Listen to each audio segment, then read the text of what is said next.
నేను ఇప్పుడు ఈ వీడియోలో ఆఫీసర్స్ ఆన్ డ్యూటీ అనేటటువంటి మలయాళం తెలుగు డబ్బింగ్ సినిమాకి రివ్యూ ఇవ్వబోతున్నాను. నా రేటింగ్ వచ్చేసరికి ఈ మూవీకి 3.5. రివ్యూ కంప్లీట్గా చూడాలి అనుకునే వాళ్ళు వీడియో ఎండింగ్ వరకు చూస్తే కంప్లీట్గా నేను ఇన్ఫర్మేషన్ చెప్పగలను. ఇది ఏ జోనర్ అంటే పోలీస్ ఇన్వెస్టిగేషన్లో జరిగేటటువంటి యాక్షన్ ఓరియంటెడ్ థ్రిల్లర్ సస్పెన్స్కి సంబంధించినటువంటి ఒక మూవీ. ఇది డెఫినెట్గా ఎవరైతే థ్రిల్లర్స్ ఎక్స్పీరియన్స్ చేయాలనుకుంటున్నారో, ఇన్వెస్టిగేషన్ స్టోరీస్ని ఇష్టపడతారో అట్లాంటి వాళ్ళకి డెఫినెట్గా నచ్చుతుంది. ఈ మూవీకి డైరెక్టర్ వచ్చేసరికి జీత్ అష్రఫ్ అన్నమాట. ఇది డైరెక్టర్గా ఇతని డెబ్యూ ఫిలిము. క్లియర్గా తెలిసిపోతుంది మనకి ఇది ఇతని ఫస్ట్ మూవీ అని. కొంచెం ఫస్ట్ హాఫ్ గడిచిన తర్వాత పోలీస్ ఆఫీసర్ చేజింగ్ సీన్స్లో కెమెరా హ్యాండిల్ చేసే విధానం అంటే ఆ వైబ్ మొత్తం మీకు తెలిసిపోతుంది ఫస్ట్ మూవీ అని. కానీ బట్ స్క్రీన్ ప్లేలో ఇంకొంచెం కేర్ఫుల్గా ఉంటే ఇంకొంచెం బాగా వర్కౌట్ అయ్యేది. ఈ మూవీకి కంటెంట్ ఏంటి అంటే మెయిన్ స్టోరీయే. స్టోరీ రైటర్ ఎవరు అంటే షాహీ కబీర్. ఈయన పర్సనల్ లైఫ్లో బయట రియల్గానే పోలీస్ ఆఫీసర్, కేరళ కొట్టాయం, ఇప్పుడైతే కొట్టాయంలో సెటిల్ అయ్యారు. కేరళలో ఈయన వర్క్ చేశారు. అరౌండ్ ఈయన జోసఫ్ అనే మూవీకి నాయట్ 2కి రాశారు. ఇప్పుడు ప్రెజెంట్ 2025లో అయితే కనుక ఆఫీసర్స్ ఆన్ డ్యూటీ అనే ఈ సినిమాకి స్టోరీని ఇవ్వడం జరిగింది. ఈ cinema February 20th last month release అయింది. మీకు ఇందులో ఒక పోలీస్ ఆఫీసర్ ఉంటారు. తను చాలా సీరియస్ రోల్లో ఉంటాడు. నీకు హీరో ఇంట్రొడక్షన్ దగ్గరే అర్థమైపోతుంది. వైఫ్గా ప్రేమని యాక్ట్ చేసింది. ఇందులో క్యాస్ట్ ఎవ్రీవన్ చాలా బాగా చేశారు. ఎవరైతే విలన్స్ గ్యాంగ్ ఉంటుందో, ఒక టీనేజర్స్ డ్రగ్స్కి అడిక్ట్ అయిపోయిన తర్వాత వాళ్ళు ఏ స్టేజ్కి వెళ్ళిపోతారు, ఎలాంటి ట్రాన్స్లో ఉంటారు, వాళ్ళు ఎట్లాంటి ఘోరాలు చేయడానికి సిద్ధపడతారు, చిన్నపిల్లలకి వీళ్ళు డ్రగ్స్ అలవాటు చేసి ఏం చేయాలనుకుంటున్నారు, ఇదంతా కూడా చాలా నీట్గా నెరేట్ చేసుకున్నాడు. స్టోరీయే ఈ సినిమాకి మెయిన్ ప్లస్ పాయింట్. క్యాస్ట్ కూడా చాలా బాగా యాక్ట్ చేశారు అందరూ.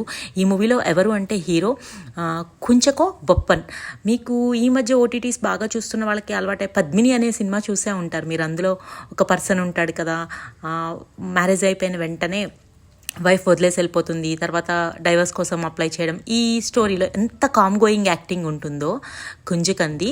అదేవిధంగా మీరు బొంగన్వాలియా అని చెప్పి ఒక సిరీస్ వచ్చింది కదా, అది కనుక చూస్తే అందులో ఇతనిది villain character plus hero shades, negative shades ఉంటాయి అన్నమాట అందులో. అలాంటి యాక్టర్ని మీరు ఇందులో చాలా వర్స్టైల్గా, చాలా అగ్రెసివ్ పోలీస్ ఆఫీసర్గా చూస్తారు. ఎంత డెడికేటెడ్గా ఒక కేస్ చేంజింగ్ కోసం వర్క్ చేస్తాడు అనేది. డెప్యూటీ సూపరింటెండెంట్ ఆఫ్ పోలీస్ని డీప్రొమోట్ చేస్తూ ఒక స్టేషన్కి సిఐగా ఎందుకు చేశారు అనే పాయింట్తో మీకు మూవీ ఫస్ట్లో స్టార్ట్ అవుతుంది. ఎందుకు అతను ఒక ఐపీఎస్ ఆఫీసర్ మీద అటాక్ చేశాడు, దానికి ఎందుకు తినికి పనిష్మెంట్ వచ్చింది, వైఫ్ ఎందుకు డైవర్స్ ఇవ్వాలనుకుంటుంది, అనుకోకుండా ఒక గోల్డ్ అంటే ఫేక్ గోల్డ్ కేస్ని ఏ విధంగా ఇంటర్లింక్ చేస్తూ రైటర్ అంటే నెరేటర్, ఈ సినిమా కథ అందించిన వ్యక్తి ఎంత తెలివిగా ఇంటర్లింక్ చేశాడు. మొత్తం మూవీ మొత్తం ఒక కేసు చుట్టూనే తిరుగుతుంది. ఆ ఇన్వెస్టిగేషన్ చేసే విధానం, డైలాగ్స్ చాలా క్లియర్గా ఉంటాయి. ఎక్కడా వల్గారిటీ అనేదే కనిపించదు. ప్లస్ మ్యూజిక్, ఇప్పుడు తెలుగు సినిమాల్లో వచ్చేటటువంటి మ్యూజిక్ కన్నా ఈ మ్యూజిక్ చాలా పీస్ఫుల్గా ఉంటుంది. మీకు ఎవ్రీ లిరిక్ అర్థమవుతుంది. డబ్బింగ్ మూవీ అయినప్పటికీ అలా సో అండ్ సో వచ్చి వెళ్ళిపోతూ ఉంటాయి. మిమ్మల్ని ఎక్కడ ఇబ్బంది పెట్టవు, చూడకూడని సీన్స్ ఏమీ ఉండవు, చాలా బాగుంటాయి. మ్యూజిక్ అయితే జేక్స్ బిజోయ్ బాగానే ఇచ్చాడు. చాలా అంటే ఈ సినిమాకి ఎంతవరకు ఇవ్వాలో అంతవరకు తను పూర్తిగా న్యాయం చేశాడనే చెప్పుకోవాలి. దీని రన్ టైం వచ్చి 137 minutes ఉంది. నెట్ఫ్లిక్స్లో మనకి అవైలబుల్గా ఉంది. ఇది స్మాల్ బడ్జెట్ మూవీ, అంటే మలయాళం ఇండస్ట్రీకి ఇది చాలా పెద్ద బడ్జెట్ అనే చెప్పుకోవాలి. 12 crores మాలీవుడ్ ఇండస్ట్రీకి ఇది 50 crores కలెక్ట్ చేసింది.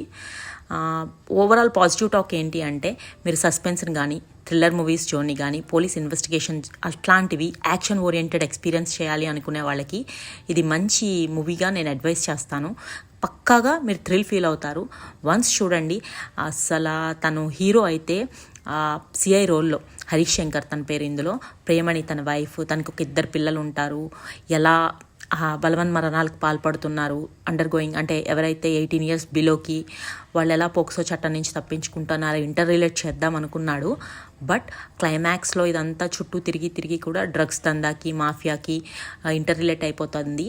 బాగుంటుంది. ఓవరాల్గా మీరైతే కన్వే అవుతారు వాళ్ళు ఇచ్చే మెసేజ్కి. హీరో పాపం చాలా అగ్రెసివ్ పోలీస్ ఆఫీసరు, సొసైటీకి చాలా నెగిటివ్గా పోర్ట్రేట్ అవుతూ ఉంటాడు. కానీ తిను చేసే ప్రతి ప్రయత్నం కూడా కేసుకి ఇంటర్ రిలేటెడే. కానీ ఏ విషయాన్ని బయటికి తను ఎక్స్ప్లెయిన్ చేసుకోలేడు. కానీ జనాలకి మాత్రం అందరి చావులకి ఇతనే కారణంలా కనిపిస్తాడు. ఎట్ లాస్ట్ తన వైఫ్కి కూడా ఆ స్టేజ్కే వెళ్ళిపోయి డైవర్స్ ఇచ్చేస్తుంది. ప్రేమణి గారు ఈ సినిమాలో బాగా యాక్ట్ చేశారు. క్రైమ్ అంత పెద్దగా ఏం చూపించలేదు, కానీ మీకు ఎంతవరకు ఏది కావాలో అదే. కానీ డైరెక్టర్ ఇది ఫస్ట్ ఫిల్మ్ అనేది భలే అర్థమైపోతూ ఉంటుంది మీకు. కానీ రైటర్ మాత్రం చాలా బాగా రాసుకున్నాడు స్టోరీ. పర్సనల్ లైఫ్లో కూడా తను పోలీస్ ఆఫీసర్ అవ్వడం వల్ల ఎంత బాగా వర్కౌట్ అయిందని నేను అయితే అనుకుంటున్నాను. Hero acting ultimate. Cast police ఆఫీసర్స్గా యాక్ట్ చేసిన వాళ్ళు, క్రిమినల్స్గా ఎస్పెషల్లీ ఒక గ్యాంగ్ ఉంటుంది, అందులో 3 బాయ్స్ 2 అమ్మాయిలు అనుకుంటా. అస్సలు వాళ్ళైతే బాప్రే అనిపిస్తుంది. డెవిల్స్ లాగా ఉంటారు. ఈ భూమి మీద ఉన్న రాక్షసుల్ని చూస్తే ఇట్లానే ఉంటుందేమో అన్నంత ట్రాన్స్లోకి వెళ్ళిపోతారు డ్రగ్స్ యూసేజ్ వల్ల. Thank you for watching.